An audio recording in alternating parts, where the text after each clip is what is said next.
nome do Senhor. Bendito seja o nome dEle, para sempre. Que privilégio Ele nos dá, para que nós nos encontremos novamente hoje aqui, nesse horário, de culto ao nome dEle. Ele merece que comecemos bem a semana, dedicando a Ele esse dia. Ele fez esse dia de descanso por nossa causa. É uma expressão de amor dele para conosco.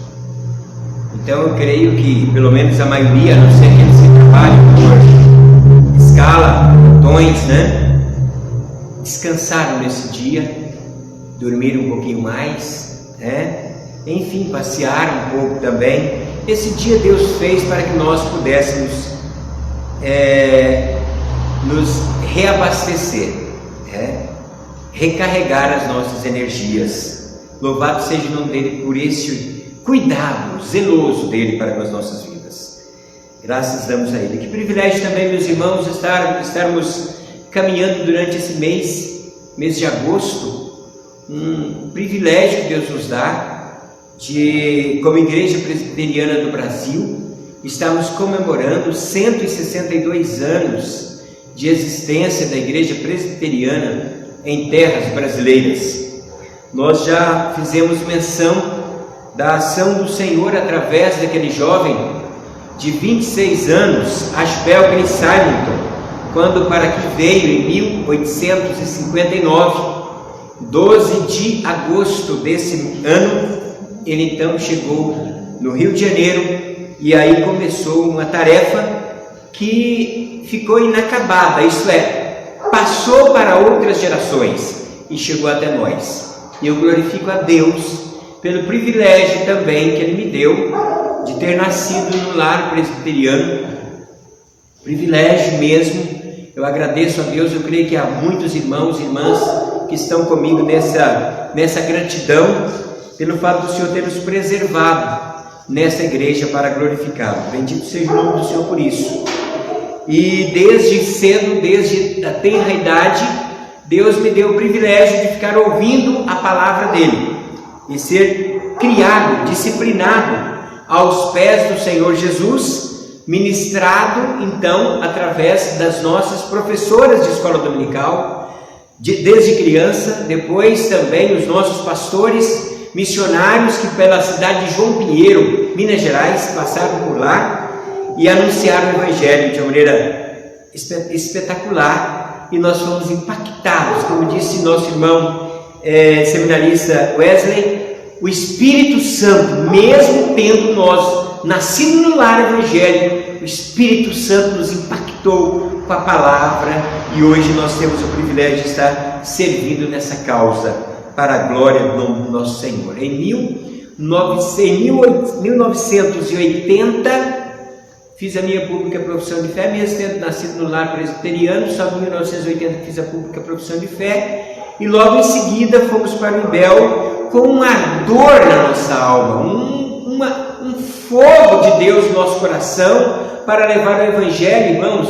Por sinal, hoje pela manhã nós tivemos uma ministração pelo nosso presbítero Reginaldo, falando sobre a mordomia cristã. Ele enfatizou mais a mordomia cristã eclesiástica, o destino de tudo o que nós temos contribuído com o fruto dos nossos trabalhos, com a ação da gratidão e do dever que nós temos por manter a igreja, e os destinos desses valores que nós empregamos na igreja presbiteriana. Ele até mencionou que 53% dos dízimos ao Supremo Concílio são investidos em missões. E ele fez menção, inclusive, de outros povos, o Evangelho sendo pregado entre outros povos. E ele disse, fazendo menção a mim, se eu teria ou não capacidade para ir para outros povos, pregar para os afegãos, pregar para alguma tribo na África, enfim, ou qualquer um de nós. E ali no meu coração, ali sentado mesmo, eu dizia: o Senhor está me preparando, assim como também está preparando mais gente aqui no Brasil, no mundo inteiro, para anunciar o Evangelho em lugares que inclusive hoje, irmãos, estão fechados para a evangelização. Nós estamos orando, isso faz parte também do projeto de Deus, nós estamos orando de uma maneira muito intensa pelos nossos irmãos no Afeganistão, estamos orando pelos haitianos, nosso coração está bem sensibilizado com tudo que está acontecendo, né? E nós cremos que tudo isso faz parte do projeto de Deus para alcançar os povos também. Mexeu com a gente, despertou a igreja, porque a igreja sabe que não é somente no Afeganistão que está acontecendo isso. Nós temos mais de 50 países fechados para o Evangelho. Então nós estamos sendo despertados pelo Espírito Santo de Deus através do que está acontecendo no Afeganistão, que é algo mais recente, para que nós, nesse despertamento, estejamos nos colocando à disposição do Senhor, dizendo: eis-me aqui, usa-me, envia-me se for necessário para a proclamação da tua mensagem. Amados, e privilégio de Deus também que o Senhor me dá de compartilhar com vocês o texto de Mateus capítulo 28, a partir do versículo 16 até o versículo 20. Mateus 28, começando do versículo 16 até o versículo 20. Queremos agradecer a Deus pela participação daqueles irmãos que estão conosco pela internet, lembrando que tanto a mensagem de agora como a mensagem que foi proclamada na parte da manhã está sendo disponibilizada também no YouTube. Nós estamos nos esforçando aí através do nosso seminarista Wesley para disponibilizar todo esse material para os irmãos no YouTube e também no Instagram. Estamos laborando em cima dessas mídias para exaltar o nome do Senhor e divulgar a boa semente do Evangelho que nós temos recebido. E por isso passamos com alegria para os irmãos. Diz a palavra do Senhor em Mateus capítulo 28, versículos 16 até o versículo 20. Seguiram os 11 discípulos para a Galileia, para o monte que Jesus lhes designara. E quando ouviram, o adoraram, mas alguns duvidaram. Jesus, aproximando-se, falou-lhes dizendo: toda a autoridade ou poder me foi dada no céu e na terra. Ide, ou indo, portanto, fazei discípulos de todas as nações, ou etnias, povos, batizando-os em nome do Pai, e do Filho, e do Espírito Santo, ensinando-os a guardar todas as coisas que vos tenho ordenado, e eis que estou convosco todos os dias até a consumação dos séculos. Vamos orar. Santo Deus, maravilhoso Pai, grande é o Senhor e digno de todo louvor, de toda exaltação. Eis-nos aqui novamente, Pai, com esse texto precioso que o Senhor mandou que fosse escrito para nós nos nossos dias, para nos motivar nesse serviço que devemos prestar ao Senhor obedientemente. Obrigado, Pai. Toma-nos as tuas mãos e ajuda-nos na assimilação dessa porção da tua palavra. Em nome de Jesus nós oramos agradecidos. Amém? Irmãos, é bem conhecido esse texto, memorizado por alguns inclusive. E nesse dia, nesse mês, quando se fala de missões, e por sinal a mensagem da escola dominical falava bastante sobre isso, sobre o envolvimento da nossa igreja com missões, e esse texto é muito conhecido. Ouvi também um dos nossos lúcidos pregadores, Hernando Dias Lopes, pregando sobre esse texto, e tantos outros, Arivaldo Dias, Casimiro. Fabulosa mensagem dos irmãos, tantos irmãos que têm pregado sobre esse texto. Eu creio que de repente os irmãos aqui já pregaram também nesse texto. Fabuloso. Quando se fala de missões, eu de fato pensei semana passada um texto para ministrar sobre missões, pensei no outro, mas esse texto aqui é empolgante e ele sempre traz para nós um impacto novo novo, né? Uma disposição nova para prosseguirmos nessa jornada que o Senhor nos tem confiado. E o início do texto é bem claro. Depois da ressurreição de Jesus, capítulo 28 vai falar disso aí, Jesus ressuscitado. Então aí Jesus aparece para as mulheres, aparece para os apóstolos, aparece então para eles e manda que eles estejam no monte para onde ele estaria ministrando sobre eles. Então ele vai para esse local onde os discípulos o aguardavam, e quando os apóstolos veem Jesus, diz o texto aqui, versículo 17, quando o viram, eles o adoraram. E é interessante que nós encontremos essa porção. Não poderia ficaria mais bonito, né? Simplesmente parar assim, ó. Quando os apóstolos o viram, eles o adoraram. Ponto final. Não. O Senhor, sabendo da nossa curiosidade, da nossa dificuldade muitas vezes, e da nossa tendência em criar heróis na nossa vida, pessoas que não têm defeito, né? Então ele diz aqui que alguns dos apóstolos duvidaram, e não é só, pelo que ele fala aqui, alguns deles, não é somente aquele que nós sempre lembramos, como que é o nome? Tomé. Não é somente Tomé que duvidou, quando Jesus apareceu para eles e Jesus teve que mostrar os sinais da sua mão, não foi somente Tomé, o texto está dizendo que alguns deles duvidaram. E tanto é que isso aconteceu, que logo depois da ressurreição de Jesus, né, ou melhor, logo depois da morte de Jesus, e antes dessa aparição, para chamar-lhes a atenção e confiar-lhes a missão, ou a grande comissão, alguns deles foram pescar. Os irmãos se lembram? Alguns foram pescar. Isto não deixava de expressar uma certa dúvida. Por isso o texto é bem claro, alguns deles duvidaram. Tá, mas essa aqui não é a ênfase do texto para nós nessa exposição. A nossa exposição diz respeito à continuidade da missão. Isso é, a contínua missão da igreja.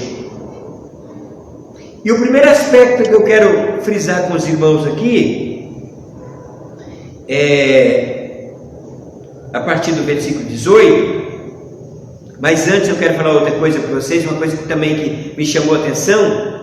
Em 1974, através do ministério de Billy Graham, movido pelo Espírito Santo, juntamente com outros tantos líderes, mais de 150 nações representadas estiveram no chamado Congresso de Lausanne, na Suíça. Eu sonhei em ir para esse congresso, de fato, não sei se você sonhou, mas eu sonhei em ir para esse congresso, até preenchi uma ficha lá, mas não passei, mas eu sonhei em ir nesse congresso, e outros depois que tivemos também no decorrer do tempo. Nesse congresso foi estabelecido um pacto, por isso chamado Pacto de Lausanne, e o pacto diz respeito ao propósito do Evangelho. E há uma definição muito clara que eu gostei demais aqui. Depois, se você quiser procurar aí o Pacto de Lausanne, ou Lausanna, né? Está escrito lá na Suíça. Você vai encontrar ali diversos itens ali a respeito desse pacto. Mas o propósito do Evangelho está assim definido. O propósito de Deus é o Evangelho todo, por toda a igreja, em todo o mundo, a toda criatura. Isso é impactante, irmãos, e diz respeito a toda a Escritura Sagrada, e particularmente esse texto que nós estamos falando agora. Então, quando Deus chama alguém, quando Ele me chamou, quando Ele te chamou, ao mesmo tempo que você veio a Ele, né, esse chamado dele para te salvar, está implícito ali, nas entrelinhas, tá? Está implícito ali que você está sendo chamado para logo depois você proclamar o Evangelho das boas novas de salvação. Esse é o maior propósito cristão, irmãos. Não existe coisa melhor do que isso. Não existe. Existem diversas funções que o Senhor dá para os seres humanos. Existem diversos doutores que Deus viabiliza também, empodera, seja nas diversas áreas dos doutores, dos livres docentes, sejam médicos, sejam juízes, seja o que for, entendeu? Ou mesmo na área da teologia. Mas não existe nada maior e melhor do que você ser considerado um discípulo de Jesus e com esse senso de responsabilidade daquilo que o Senhor confiou a você e a mim e a nós como igreja dele. E é uma missão, irmãos, que não é para o Estado. Por isso a minha briga, a tua briga, a discussão nossa não é com respeito ao Estado. Não fomos estabelecidos, a igreja de Cristo não foi estabelecida para ficar gladiando, brigando, lutando contra o Estado ou as autoridades constituídas. Não fomos colocados para isso, irmãos. Não devemos entrar nesse tipo de luta. A maior e melhor missão o Senhor nos deu, de proporcionar transformação para a sociedade, para que nós tenhamos juízes, advogados, médicos, engenheiros, seja lá o que for as suas devidas áreas, mesmo o homem e a mulher, o gari, homens de Deus, que tenham esse senso bíblico do Evangelho nos seus corações. Essa é a maior missão da igreja.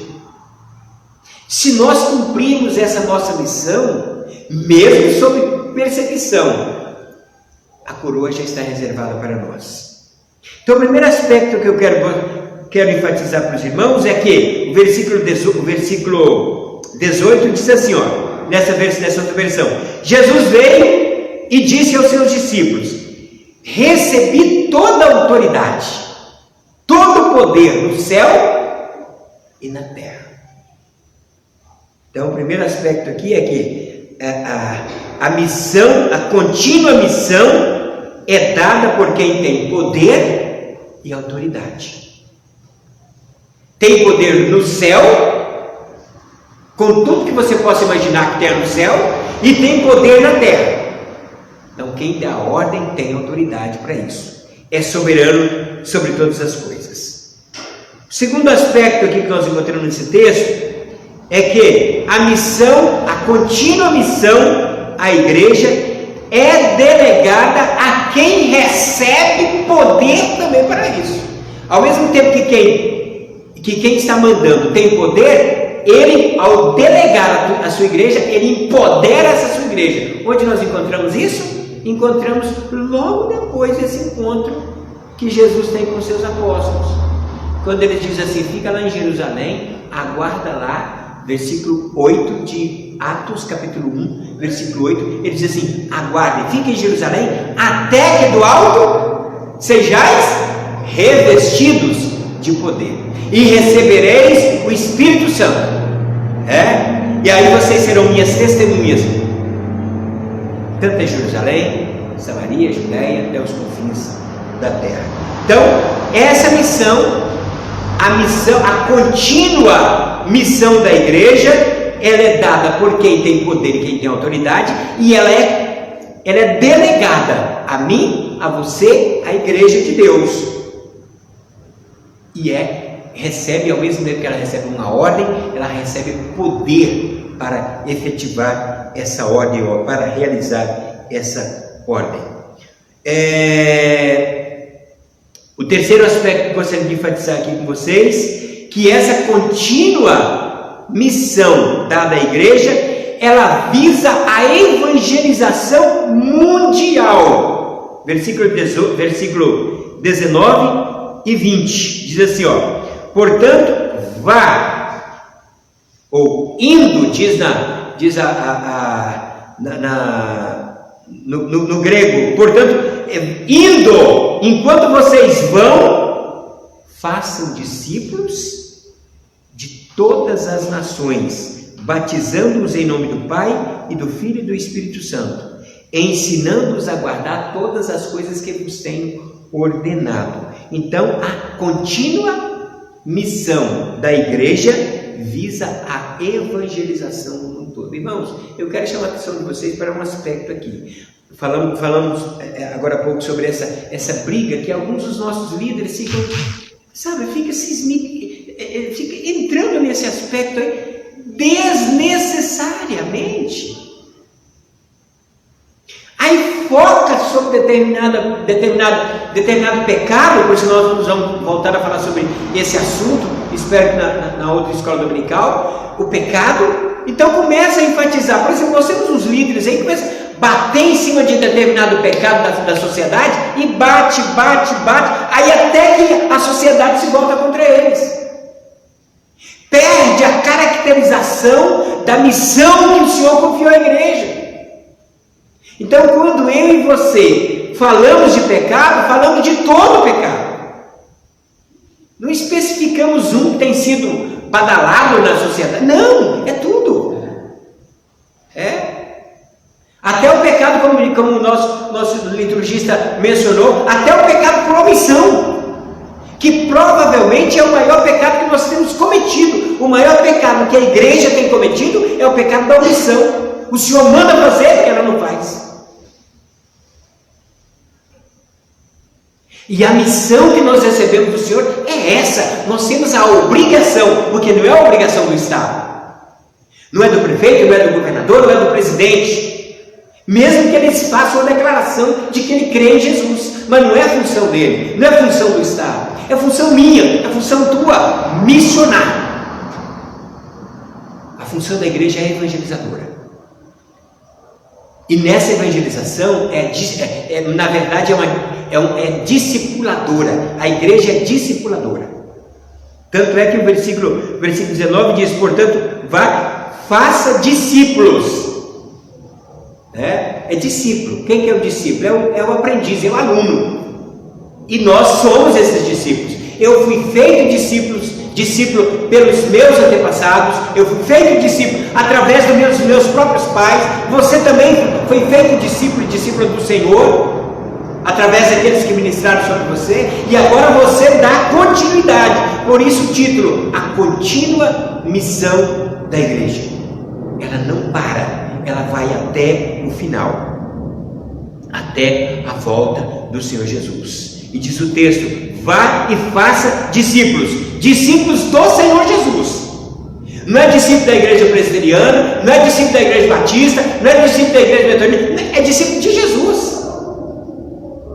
Fazei discípulos de todas as nações, fazer discípulo de todas as nações. E por sinal, há uma observação aqui importante. A evangelização é para o mundo todo, não é somente para a nação brasileira, a nação suíça, mencionei já, a nação americana. Não! Vocês sabiam que na nação brasileira nós temos catalogados 225 povos indígenas no Brasil? 225 povos indígenas no Brasil, fora 70, mais ou menos 70 deles que estão isolados, não tiveram contato com ninguém. Dá para imaginar isso? E já que o texto fala sobre pregar para todos os povos, ele está falando sobre todas as etnias. Eu fui buscar essas etnias, pequenos povos, grupos ali, sabe? Grupos, como esses que nós temos aqui no Brasil, 225 mais 70. Aí eu falei, mas quantas etnias nós temos no mundo? Então o Google respondeu, entre 2,8 a 4,6 milhões de etnias. Eu falei, meu Deus, é tudo isso? Não é uma coisa louca? Maluco isso aí? E que inclusive há dentro do Brasil, nessas 225 tribos e essas 70 isoladas, que não tem um texto bíblico sequer, uma palavra bíblica traduzida na sua língua. A missão é grande, meus irmãos. É claro, nós poderíamos falar assim: mas isso nós temos que cuidar daqui. Nós estamos fazendo isso, não estamos? Nós estamos conhecendo o nosso bairro. Nós queremos evangelizar as pessoas aqui também, porque tem muitas delas que não conhecem o Senhor Jesus, não tiveram experiência agradável, gostosa, dessa amizade tão impactante com Jesus, e nós queremos levar essas pessoas a fazer isso. Mas o texto está dizendo que enquanto a gente vai fazer isso aqui, a gente vai fazendo lá também. Enquanto nós fazemos aqui, vamos fazendo ali e acolá. Missão da igreja. E a igreja recebe poder do Senhor para fazer isso aí. Estou acompanhando, sabe, irmãos? Já que é o meu sonho com respeito à igreja, não somente no Brasil, mas também tem esse sonho de missionar em Israel, né? Se o Senhor quiser me levar para lá, Ele está me chamando para isso. Eu estou sentindo esse chamado do Senhor para isso, tá? Então, mas eu tenho esse sonho para com a igreja no Brasil, irmãos. Nós temos muita coisa para fazer aqui. Aí é claro que eu fico olhando algumas igrejas, fico maravilhado com elas, né? E dentre elas eu estou lá namorando lá a igreja lá do Arival, né? Arival Dias, né? Estou namorando lá em Pinheiros, né? Linda, linda. Mais do que a beleza da igreja como igreja, não estou falando de estrutura, não. Estou falando da igreja, porque ela tem um propósito, ela tem um cuidado com missões. Ela se propôs a ser uma igreja missionária. Irmãos, e como eu sonho para que a igreja presbiteriana, por onde eu passo, tenha essa preocupação. Ela se envolva mais com a causa do Senhor. Causas locais, causas da periferia, causas mundiais. Esse tem sido o meu sonho e eu quero me empenhar por isso. Mas eu sozinho não, a missão é da igreja. Eu sou igreja, você é igreja. Por sinal, eu tenho acompanhado alguns comentários que eu consigo acompanhar, e algumas pessoas falam assim: mas a igreja presbiteriana é isso. E quem está falando é presbiteriano. A igreja presbiteriana é isso, e não sei o que vai acontecer. O cara está falando de quê? Por que ele usa a terceira pessoa? Quando você falar de igreja, fala de você mesmo. Então, se existe alguma falha que nós estamos cometendo como igreja, sou eu que estou fazendo isso. Então, se existe um sonho que eu tenho para com a igreja do Senhor, é que ela seja mais evangelizadora. Esse será o nosso empenho aqui nessa igreja. E quem está comissionando é poderoso para fazer isso aí. E quem está comissionando empodera também para que nós façamos isso aí. E percamos todo e qualquer senso de timidez. Porque, por sinal, o apóstolo Paulo, quando escreve a Timóteo, ele diz: porque Deus não nos tem dado um espírito de covardia, mas de amor, de poder, de moderação. E a igreja recebe isso do Senhor. A contínua missão da igreja prossegue com essa missão evangelizadora, discipuladora para o Senhor Jesus. E tem mais coisa aqui no texto. O Senhor diz assim: fazer discípulos de todas as nações, batizando-os em nome do Pai, do Filho e do Espírito. Eles precisam fazer parte da igreja. Eles precisam fazer parte, eles precisam estar integrados na igreja. O batismo é a maneira de inserir-se na igreja. Então é por isso que há esse batismo. Essas pessoas serão levadas a conhecer a Jesus e a partir de então desejar, como aconteceu com o eunuco quando estava ali ouvindo a palavra. Ele diz: o que me impede de ser batizado? Isso é que é legal, né? Quando acontece essa ação do Espírito Santo no coração da pessoa, e não precisa do pastor, do evangelista, do missionário, do presbítero dizer: isso não está na hora de você se batizar? Não está na hora de você se comprometer com a causa de Cristo? Não! A ação do Espírito Santo preciosa. É como naquela pregação de Pedro, quando diz: irmão, o que devemos fazer para ser salvos? Como aconteceu com o carcereiro. A ação do Espírito Santo de Deus no coração das pessoas. É isso também que eu espero, irmãos, que possa, à medida que a gente vai caminhando, à medida que a gente vai se envolvendo com a causa do Senhor, o Espírito Santo de Deus esteja fazendo isso, porque Ele nos empodera. Esse é o poder que o Senhor Jesus disse para os seus discípulos que estaria colocando à disposição deles, e eles seriam empoderados para cumprir esse propósito. Voltando aquelas visitações que eu faço ali na igreja presbiteriana lá de Pinheiros, né?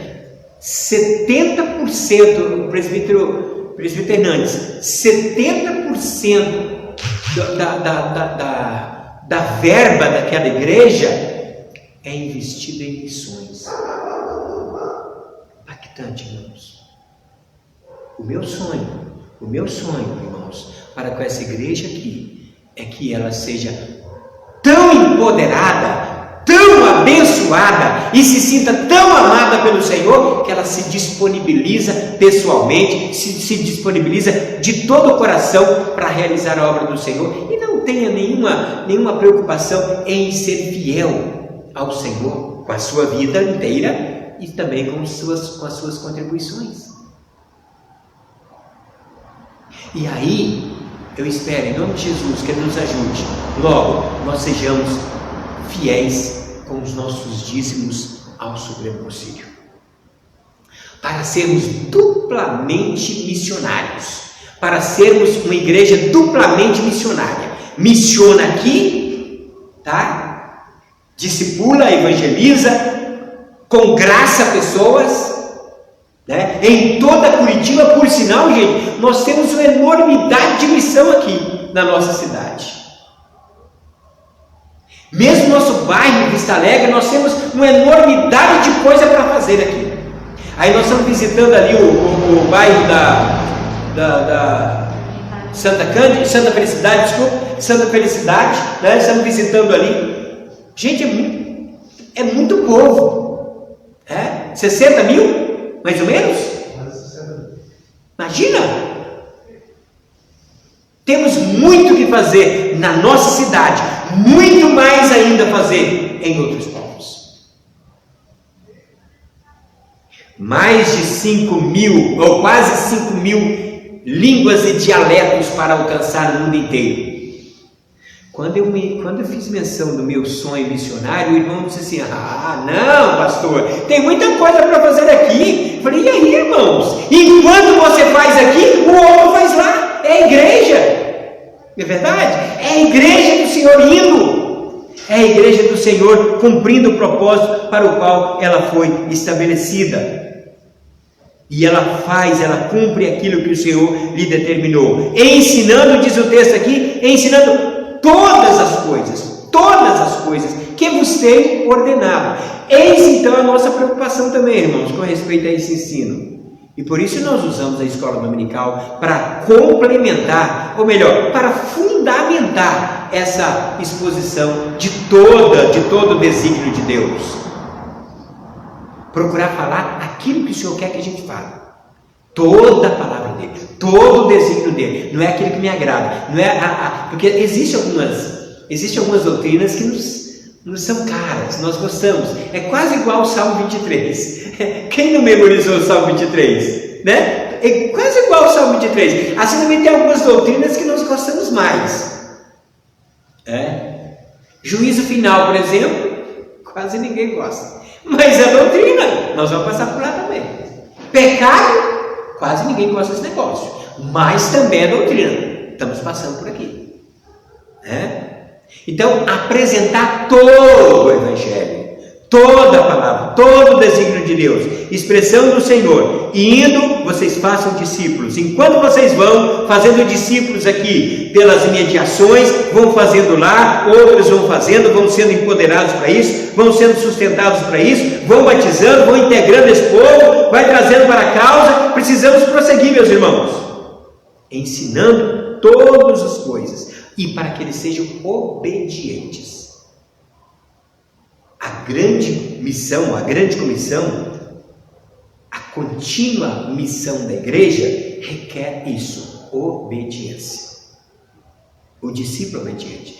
E isso não é só do pastor, não é só do presbítero, não é só do diácono, não é só do professor de escola dominical, não é só do missionário, de toda a igreja.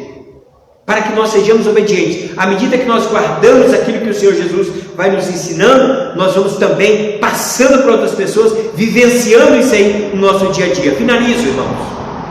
Finalizo. A contínua missão da igreja, ao mesmo tempo que ela que quem a entrega ou quem delega tem poder e empodera a igreja, ela visa a evangelização também. A grande obra, a contínua missão da igreja é acompanhada por quem tem poder. Não é isso que ele falou no versículo 20? Versículo 20? Olhe lá, no final do versículo 20. E tenha certeza disso. Eu estou sempre com você até o fim dos tempos. Irmãos, quero mais uma vez voltar a falar sobre aquilo que está mexendo com o mundo todo. A situação do Afeganistão, tá? Mas eu quero que você trabalhe um pouquinho, deixe-se trabalhar um pouquinho, pensar em outros povos também, tá? Não é somente o Afeganistão, não. Tem outros povos onde os nossos irmãos estão sofrendo, onde os nossos irmãos estão tendo dificuldades de fazer o que nós estamos fazendo aqui agora, abrir as portas, falar com o alto-falante, entendeu? As pessoas estão tendo dificuldades aí, mesmo lá na China, onde diminuiu um pouquinho, já diminuiu um pouco a questão da perseguição, mas ainda existe perseguição lá. Na Coreia do Norte nem sabemos, nem temos noção do que está acontecendo lá com alguns dos nossos irmãos. Mas não interessa, irmãos, não interessa. Onde quer que nós estejamos, e nós estamos lá, nós estamos em todos esses países que estão passando por perseguição. Nós estamos lá juntos. Nós estamos presos com eles, nós estamos sentindo medo com eles muitas vezes.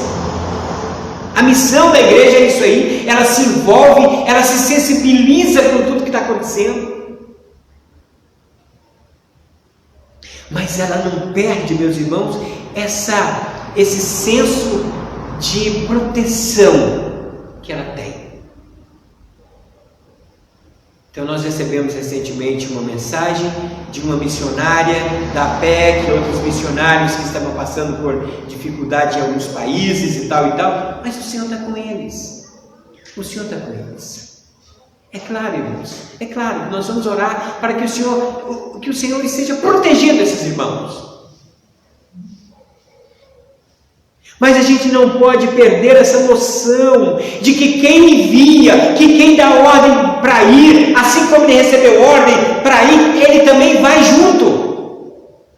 Não é simplesmente como comandante daquela guarnição, como comandante daquela área das Forças Armadas que manda e o soldado vai sozinho. Não, quem manda vai junto. O Senhor Jesus faz isso. Ele mesmo disse: eis que estou convosco todos os dias, até a consumação dos séculos. Quem manda acompanha. Esse é o nosso Senhor. Esse é o nosso Senhor Jesus. E tenha certeza disso. Não perca isso de vista. Em qualquer situação que você estiver, não tenha medo, não seja tímido, não seja tímida. Fala e não te cales. Viva o Evangelho com toda a intensidade do seu coração. E muitas vezes ele se torna um cheiro suave. Inclusive diz o texto de Paulo, ele se torna perfume de vida ou perfume de morte. Você está cumprindo o propósito para o qual o Senhor te chamou. Irmãos, esse mês é um mês impactante. O meu sonho é que essa igreja aqui, presbiteriana de Vista Alegre, seja uma igreja cumpridora dessa ordem que o Senhor Jesus passa para ela, passa para nós, no nosso tempo. E enquanto a gente vai cumprindo o que tem que se cumprir aqui, nesse local, a gente não perca de vista que é muito maior. A seara é grande, os trabalhadores são poucos, mas os poucos são fiéis. Você e eu estamos nesse propósito. Buscar de Deus graça, buscar de Deus poder, como Ele mesmo disse para nós: recebereis poder ao descer sobre vós o Espírito Santo, e sereis minhas testemunhas aqui no bairro da Vista Alegre, Curitiba, Paraná, Brasil, mundo inteiro. Que o Espírito Santo de Deus nos ajude e nos impulsione a cumprir a ordem que Ele nos deu.